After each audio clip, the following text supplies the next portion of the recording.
Welcome to Flying Smoke. Today, it's a long time coming, but we're cooking steak. Michelle and I's favorite steak, flat iron. You're going to learn to cook it in a way that is commensurate with the SCA, Steak Cook-Off Association. I'm not going to give you exact recipes, but I'm going to give you some seriously good tips. We've got a lot of information. Let's get started.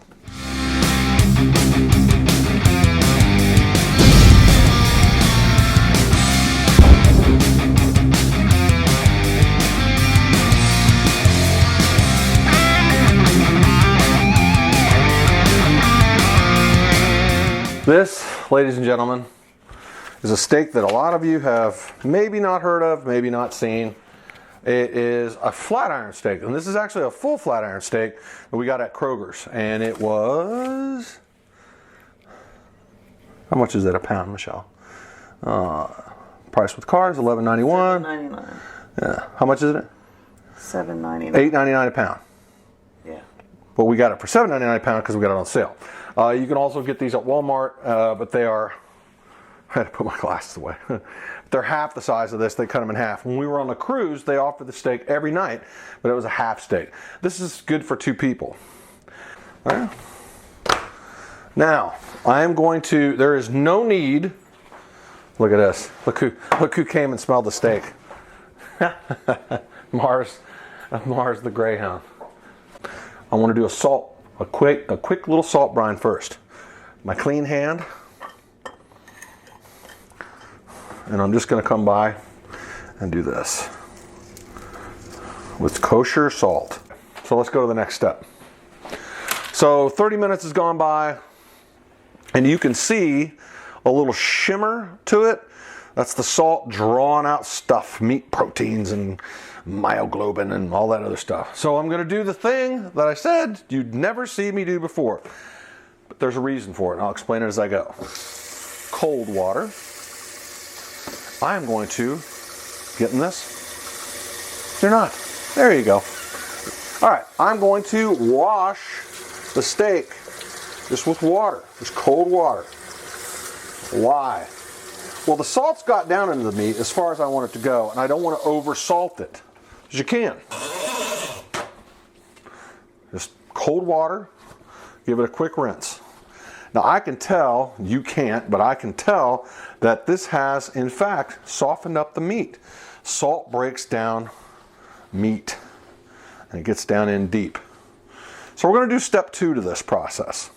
So I got a gallon-size hefty Ziploc bag. I'll take the flat iron steak, and I'll throw it down in there. Dale's low sodium. Again, yes, my hands aren't clean, but I'm throwing this away.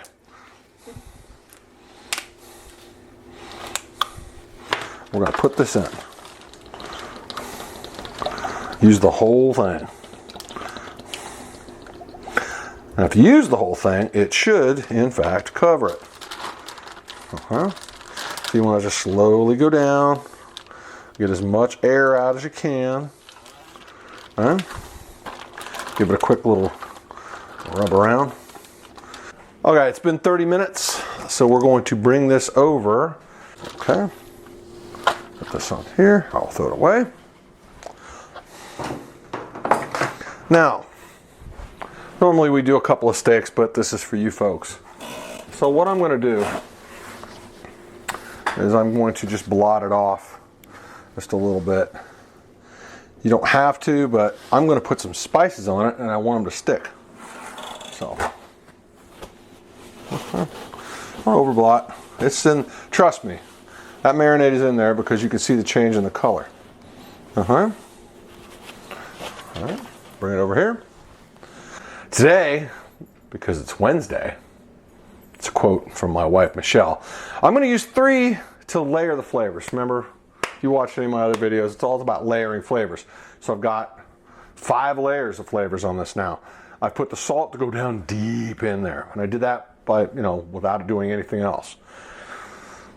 There's other ways to do salt. We'll go into that in a later video. Then the next layer of flavor was a marinade I put on it, and I used Dale's. You can use whatever marinade you like. And now I'm going to put 3 different flavors on the outside. I'm going to do a SPG, and then an enhancer, and then a flavor. So the SPG is Boars Night Out Whitelightning. And we will see this team tomorrow at Memphis in May. They rule. I'm going to use Blues Hog, and that's the enhancer. Okay? That enhances the flavor. It's got a lot of savory notes in it. It's got a beefy note to it. It's got a, you know, Worcestershire, dehydrated this, dehydrated. I'm not going to go into the whole thing. And then Mr. Daring Kosmos Q, we're going to use hot cow cover. And that's going to be the final rub, or the taste rub, flavor rub, you want to call it.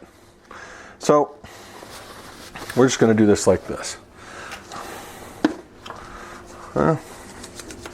Just do a quick little, not too much. Kind of get that rubbed in there a little bit. And we're going to go with the Blues Hog. This has got some bigger pieces in it. Don't want to overdo it because you still want the beef to be the star. Then I'm going to come back with a little hot cow cover. This is good stuff. Cosmo uses it in a lot of recipes, and I really enjoy it. In fact, there's only a couple rubs I like more. Okay, just give that a quick little pat down. Okay, we're going to flip it. I haven't done the most exciting step yet, but we'll get there. Light coat of SPG. Salt, pepper, garlic. It's Boars Night Out Whitelightning. We're going to go with the enhancement flavor, Blues Hog. And you can use Montreal steak if you want. I mean, that's still, actually, we use that a lot too. And you just want to kind of just get a little speckle like it snowed on there. And then finally, hot cow cover.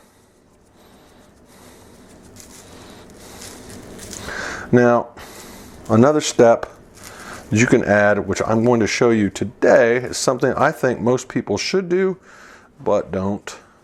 And this is a way to make your steak awesome. You can take a $5 steak and make it like a $10 steak easy. This is a jacquard. You can see these little blades, and it's a pressure jacquard. So you push down, and the meat, you'll see it happen. These little blades right there, basically what it's doing is it's breaking or cutting the muscle fibers inside, so the meat still retains its shape, but you've broken down the meat, which makes it delicious. You can Google Alton Brown on this one. He took, and this is a great example of this, meat fibers are like garden hoses, all taped up into one. They're long. Okay, if you cut them lengthwise, you're going to end up with long stringy strands, and it's going to give a weird chew. But with this one, where the grains are going like this, can you see that, Michelle? Grains are going like this. You can see the grains. Always cut it like this. Basically, then you're cutting across the grains.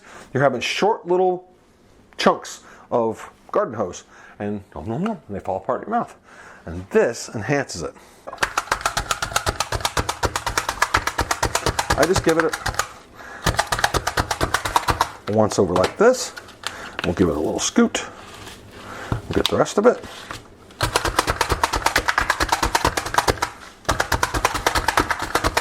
Don't want to overdo it.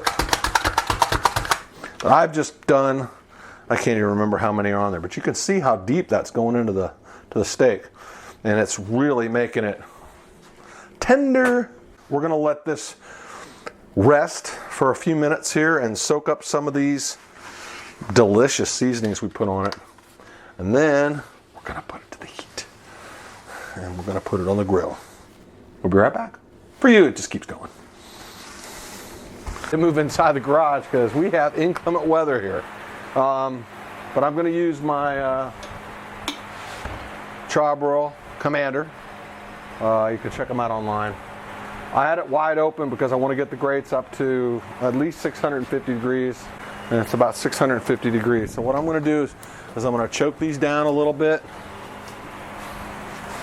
I put duck fat on to coat the grates. It's just always a good, and you can use anything you like. I like duck fat. It gives it a nice shimmer. So I've got a little timer here, and we're going to do 1:30 flips. Because this is a thin steak and it's going on a hot grill. And everybody always asks me, how do you make your grill marks? Grill grates. Grill grates makes your grilling great. How about that? So what I'm going to do, it's not doing competition or anything like that, but I'm going to put some nice marks on for you. Here we go. On we go. And I'll start the timer. Excuse me, madam.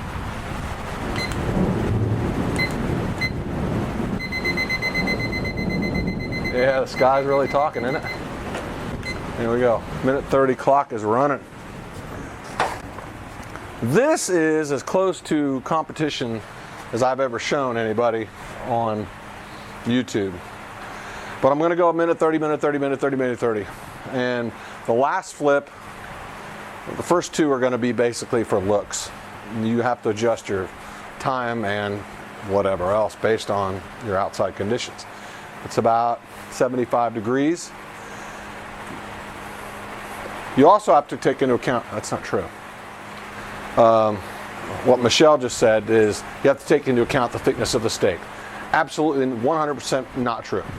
Grill marks are going on at a certain time, and I base that on the outside air temperature, the temperature of the grates and everything like that. Since we're close to 700 degrees, a minute 30 is going to be plenty.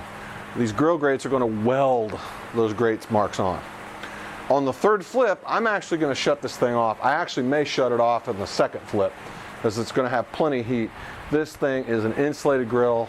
It gets, well, if you come over here and look at the internal temperature of the grill, it's close to 700 degrees right now. And this thing is, you have to actually kind of watch it because I'm using lump charcoal, and I've buried this thermometer before, which is well over 1,000 degrees. 4 seconds. All right, there comes the first flip, or twist if you call it. I'm going to put squares on here just because of the shape of the steak. All right. Flip it. Just give a little tap. Okay. Reset the timer. And at 30. This is not unlike what you do in competition. It's a little different. Just say your question. Well, the temperature, Oh, the internal temperature of the steak? that you're shooting for in competition. I mean, everybody's different. Is medium. In competition, it's always medium. A hot pink center. And actually, this steak is literally made for Michelle and I. I prefer a medium steak. Michelle likes more medium well to well done. Because this is a natural piece of meat that's not, it is cut, but it's not cut. It is thicker on one end than it is on the other. I'm going to do my end to medium. All right, get to see the grate marks for the first time. There we go. And flip. There you go. Professional grill marks. Reset the timer, minute 30. Those were really good marks.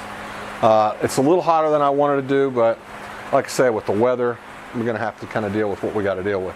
I had to roll the grate or the grill in here because it's fixing to start raining on it, and it happens. The idea behind the grill grates, and I've talked to the owner, but it's been very briefly, but so I've read a lot about it online. But these little valleys in it, they have these little holes in the center of these little valleys. What it does is allows you to cook on a really screaming hot grill, and you don't have to worry about flare-ups. I mean, you haven't seen any flare-ups. And it elevates it just enough that you get the juices, the natural juices of the meat, and they steam, and it's just, oh, it's to die for. 5 seconds. We're gonna, on this flip, we're gonna take the temperatures.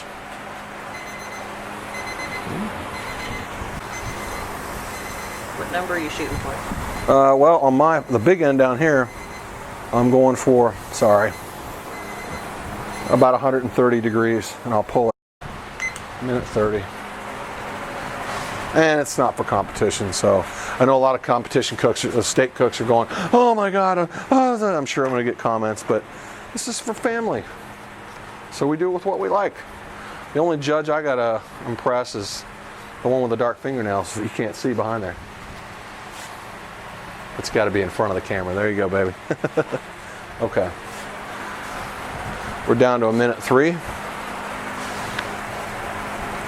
And with the high heat, High heat brings out really different flavors than low and slow. A lot of people always say, well, my steak gets burned if I put it on a hot grill. Grill grates takes that away. And like I say, I'm not sponsored by them. I just love them. I have them for every grill except for my Silverback. But they need to call me? Yeah, okay. That's my business manager talking, Michelle. 30 seconds. Now this was a room temperature flat iron I put on here. 5 seconds. We're done. You can hit the stop button on it, honey. 129, 116. All right. So it's about it's about 122 internal in the big end. 129. I'm going to give this another 30 seconds. So we're just cooking at temperature now. But I'm going to leave it closed. It's 1:30, so I guess got zapped by my smokers that I'm using. We're just cooking at temperature now. It's done. The steak's done. It's edible. I think this is going to be good enough. Look at that. 130 degrees. Just turned 140. Oh, what? There we go. 132. You can just touch it. It's right at about medium. So what I'm going to do, I'm going to take this off. We're going to take it inside, and we're going to rest it. So here's what it looks like. And you can see it shrunk down. It used to hang over both sides of the plate, and it's got a little chunkier in the middle. And you can see the one little hole that I used every single time. I always kind of aim for one of the little center pieces here. So one last little trick, a little bit of butter. It's coming out because it's use real butter. All right, so just a little bit of butter. That's going to run off anyway. The key here is just do what I'm doing. However long you cooked it, which about 7 minutes, you need to rest it that long, at least 7 minutes. And then you'll see the carryover temperature carry over. All right, resting is over. The butter has melted. I'm going to go into the same hole here.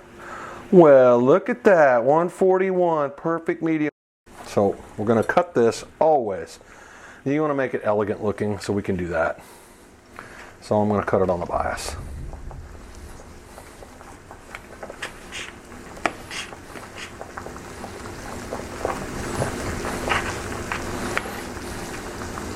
And if you can see, you know,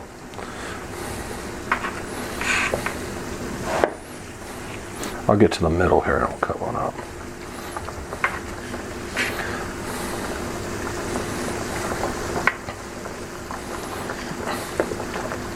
Strictly speaking, cutting on the bias is a pain in one of these little trays, but here's a middle piece. A hot pink center, perfect medium. And of course, it just wouldn't be a flat iron unless I could take a bite.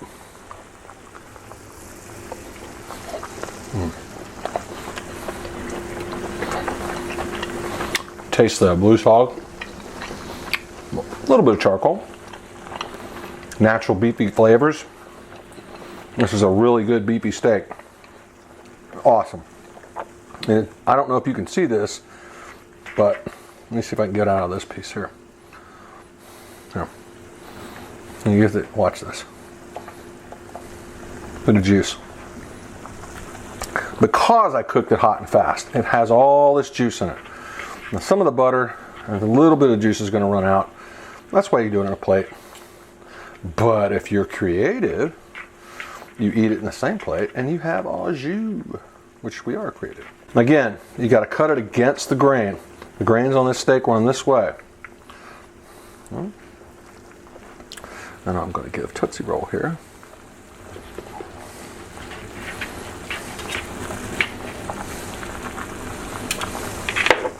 A little bite. And a little undershirt. What do you think? That was good. Yeah, that girl.